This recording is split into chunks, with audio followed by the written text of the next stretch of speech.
ವಾರದ ಹಿಂದೆಯಷ್ಟೇ ಚೀನಾ ಸೇನೆಯ ಇಬ್ಬರು ಉನ್ನತ ಅಧಿಕಾರಿಗಳು ಕಣ್ಮರೆಯಾಗ್ಬಿಟ್ಟಿದ್ದಾರೆ. ಇದಕ್ಕೂ ಕೆಲವು ದಿನಗಳ ಹಿಂದೆ ಸಚಿವರೊಬ್ಬರು ದಿಢೀರನೆ ನಾಪತ್ತೆಯಾಗಿದ್ರು. ನಮಸ್ಕಾರ ವೀಕ್ಷಕರೇ, ನೀವು ನೋಡ್ತಾ ಇದ್ದೀರಾ ಗ್ಯಾರಂಟಿ ನ್ಯೂಸ್. ನಾನು ರಾಮ್ ಬಡ್ಗೆ.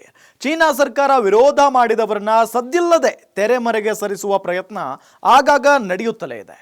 ಅಂಥವರು ನಿಗೂಢವಾಗಿ ಕಣ್ಮರೆಯಾಗೋದು ಇಲ್ಲಿ ಸಾಮಾನ್ಯ. ವಾರದ ಹಿಂದೆಯಷ್ಟೇ ಚೀನಾ ಸೇನೆಯ ಇಬ್ಬರು ಉನ್ನತ ಅಧಿಕಾರಿಗಳು ಕಣ್ಮರೆಯಾಗ್ಬಿಟ್ಟಿದ್ದಾರೆ. ಇದಕ್ಕೂ ಕೆಲವು ದಿನಗಳ ಹಿಂದೆ ಸಚಿವರೊಬ್ಬರು ದಿಢೀರನೆ ನಾಪತ್ತೆಯಾಗಿದ್ರು. ಹಾಗಾದ್ರೆ ಚೀನಾದಲ್ಲಿ ನಿಗೂಢವಾಗಿ ಕಣ್ಮರೆಯಾಗಿರುವ ಪ್ರಮುಖರು ಯಾರ್ಯಾರು ಅನ್ನೋದನ್ನ ನೋಡೋಣ ಬನ್ನಿ. ಚೀನಾ ಎಷ್ಟೇ ಆರ್ಥಿಕವಾಗಿ ಮುಂದುವರೆದರೂ ಆ ದೇಶದ ಆಂತರಿಕ ಬೆಳವಣಿಗೆಗಳು ಇಡೀ ಜಗತ್ತಿಗೆ ನಿಗೂಢವಾಗಿಯೇ ಇರುತ್ತವೆ. ಚೀನಾದಲ್ಲಿನ ಬೆಳವಣಿಗೆಗಳು ಹೊರ ಜಗತ್ತಿಗೆ ಗೊತ್ತಾಗೋದು ತೀರಾ ಕಡಿಮೆ. ವಿಶೇಷ ಅಂದ್ರೆ ಸರ್ಕಾರದ ವಿರುದ್ಧ ಮಾತನಾಡುವವರು, ವಿರೋಧಿ ಧೋರಣೆ ತಳೆಯುವವರು ನಿಗೂಢವಾಗಿ ಕಣ್ಮರೆಯಾಗ್ತಾರೆ. ಈ ಸಾಲಿಗೆ ಇತ್ತೀಚೆಗಷ್ಟೇ ಆ ದೇಶದ ರಕ್ಷಣಾ ಸಚಿವರು ಸೇರ್ಪಡೆಯಾಗಿದ್ದಾರೆ. ಭ್ರಷ್ಟಾಚಾರ, ಶಿಸ್ತು, ರಹಸ್ಯ ಮಾಹಿತಿಗಳ ಸೋರಿಕೆ ಇವೇ ಮೊದಲಾದ ಆರೋಪಗಳನ್ನು ಇದಕ್ಕೆ ಸಮರ್ಥನೆಯಾಗಿ ನೀಡಲಾಗುತ್ತಿದೆ. ಚೀನಾದ ಈ ರಹಸ್ಯ ಕಾರ್ಯತಂತ್ರದ ಮುಂದುವರೆದ ಭಾಗವಾಗಿ ವಾರದ ಹಿಂದೆಯಷ್ಟೇ ಸೇನೆಯ ಇಬ್ಬರು ಉನ್ನತ ಅಧಿಕಾರಿಗಳನ್ನು ವಜಾಗೊಳಿಸಲಾಗಿದೆ. ಸಹಜವಾಗಿಯೇ ಈ ಬೆಳವಣಿಗೆ ಚೀನಾದ ಸೇನಾಪಡೆಗಳನ್ನು ಗೊಂದಲದ ಮಡುವೆಗೆ ತಳ್ಳಿರುವುದೇ ಅಲ್ಲದೆ ಜಾಗತಿಕ ಮಟ್ಟದಲ್ಲಿಯೂ ಈ ಕುರಿತಂತೆ ಚರ್ಚೆಗಳು ತೀವ್ರಗೊಂಡಿವೆ. ಚೀನಾದಲ್ಲಿ ಎಲ್ಲವೂ ನಿಗೂಢ.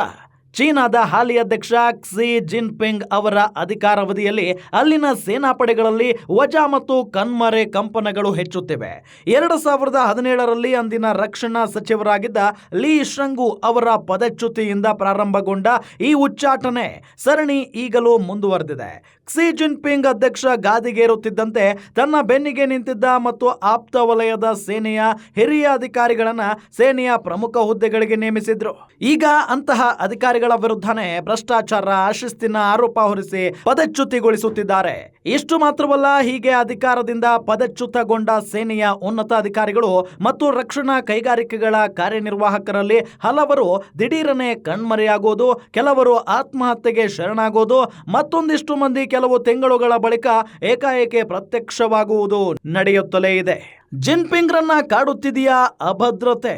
2024ರ ನವೆಂಬರ್ನಲ್ಲಿ ಕ್ಸಿ ಜಿನ್ಪಿಂಗ್ ಸೇನೆಯ ಅತ್ಯಂತ ಆಪ್ತ ಹಾಗೂ ಹಲವು ವರ್ಷಗಳ ಆಪ್ತರಲ್ಲಿ ಒಬ್ಬರಾಗಿದ್ದ ಸೆಂಟ್ರಲ್ ಮಿಲಿಟರಿ ಕಮಿಷನ್ನ ಮಿಯಾಮೊ ಹುವಾ ಅವರನ್ನ ನೀತಿ ನಿಯಮಾವಳಿಯ ಉಲ್ಲಂಘನೆಯ ಕಾರಣವಾಗಿ ವಿಚಾರಣೆಗೆ ಗುರುಪಡಿಸಲಾಗಿತ್ತು. ಈ ಘಟನೆಯು ಕ್ಸಿ ಜಿನ್ಪಿಂಗ್ ಅವರ ಆಡಳಿತ ಹಾಗೂ ಭ್ರಷ್ಟಾಚಾರವನ್ನು ಕೊನೆಗೊಳಿಸುವ ಆಂತರಿಕ ರಾಜಕೀಯ ಉದ್ವಿಗ್ನತೆಯ ವಿಚಾರದಲ್ಲಿನ ಅವರ ಸಾಮರ್ಥ್ಯದ ಬಗೆಗೆ ಪ್ರಶ್ನೆಗಳನ್ನು ಹುಟ್ಟುಹಾಕಿತ್ತು. ಹಾಗಾದ್ರೆ ಕಾಣೆಯಾಗಿದ್ದ ಪ್ರಮುಖರು ಯಾರ್ಯಾರು ಅನ್ನೋದನ್ನ ಗಮನಿಸ್ತಾ ಹೋಗೋದಾದ್ರೆ, ಮೊದಲಿಗೆ ಖಿಂಗ್ ಗಾಂಗ್. ಚೀನಾದ ವಿದೇಶಾಂಗ ಸಚಿವರಾಗಿದ್ದ ಖಿಂಗ್ ಗಾಂಗ್ ಕಳೆದ ವರ್ಷ ಜೂನ್ನಲ್ಲಿ ಹಾಂಗ್ಕಾಂಗ್ ಮೂಲದ ಫಿಯೋನಿಕ್ಸ್ ಟಿವಿಯ ಆಂಕರ್ ಫುಕ್ಸಿ ಯೋ ಟಿಯಾನ್ ನಡೆಸಿಕೊಡುವ ಪ್ರಸಿದ್ಧ ಶೋ ಒಂದರಲ್ಲಿ ಭಾಗಿಯಾದ ಬಳಿಕ ಕಣ್ಮರೆಯಾದ್ರು. ನಿರೂಪಕಿ ಕೂಡ ಇದೇ ವೇಳೆ ನಾಪತ್ತೆಯಾದ್ರು. ಎರಡನೇದಾಗಿ ಹೂ ಜಿಟಾವೋ. ಚೀನಾದ ಈ ಹಿಂದಿನ ಅಧ್ಯಕ್ಷ ಹೂ ಜಿಟಾವೋ ಅವರನ್ನ ಪಕ್ಷದ ಸಭೆ ನಡೆಯುತ್ತಿದ್ದ ವೇಳೆಯಲ್ಲೇ ದಿಢೀರನೆ ಪೊಲೀಸರ ಸಹಾಯದೊಂದಿಗೆ ಅಪಹರಣ ಮಾಡಲಾಗಿತ್ತು. ಬಳಿಕ ಅವರು ಎಲ್ಲಿದ್ದಾರೆ ಎಂಬ ಮಾಹಿತಿಯೇ ಇರಲಿಲ್ಲ.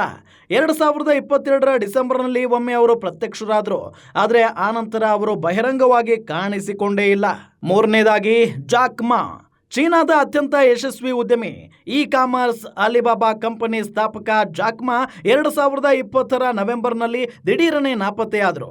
3 ತಿಂಗಳುಗಳ ಕಾಲ ಇವರು ಯಾರ ಕಣ್ಣಿಗೂ ಕಾಣಿಸಿಕೊಂಡಿರಲಿಲ್ಲ.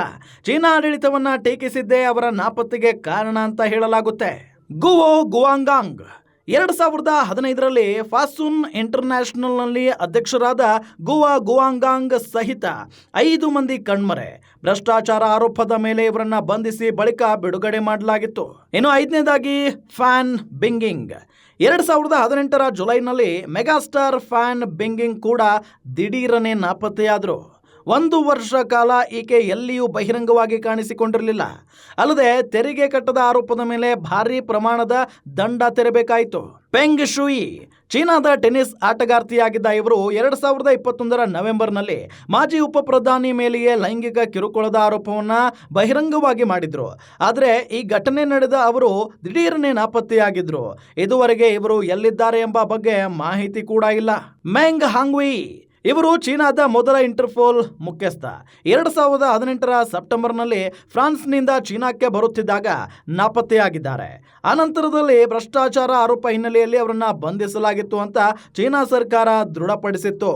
ಒಟ್ಟಾರೆ ಮೇಲ್ನೋಟಕ್ಕೆ ಇದೊಂದು ತನ್ನ ವಿರೋಧಿಗಳನ್ನ ಸೆದೆಬಡಿಯುವ, ಆ ಮೂಲಕ ತನ್ನ ಆಡಳಿತದ ವಿರುದ್ಧದ ದನಿಯನ್ನು ದಮನಿಸುವ ಯತ್ನ ಎಂದೇ ಹೇಳಲಾಗ್ತಾ ಇದ್ರು. ಮುಂದಿನ ದಿನಗಳಲ್ಲಿ ಚೀನಾ ಸೇನೆಯಲ್ಲಿ ಸೃಷ್ಟಿಯಾಗಲಿರುವ ಸುನಾಮಿಯ ಮುನ್ಸೂಚನೆ ಎಂಬ ವಿಶ್ಲೇಷಣೆಯೂ ಕೂಡ ನಡೀತಾ ಇದೆ. ನೋಡ್ತಾ ಇರಿ ಗ್ಯಾರಂಟಿ ನ್ಯೂಸ್, ಸುದ್ದಿ ಖಚಿತ, ನ್ಯಾಯ ನಿಶ್ಚಿತ. ಗ್ಯಾರಂಟಿ ನ್ಯೂಸ್, ಸುದ್ದಿ ಖಚಿತ, ನ್ಯಾಯ ನಿಶ್ಚಿತ.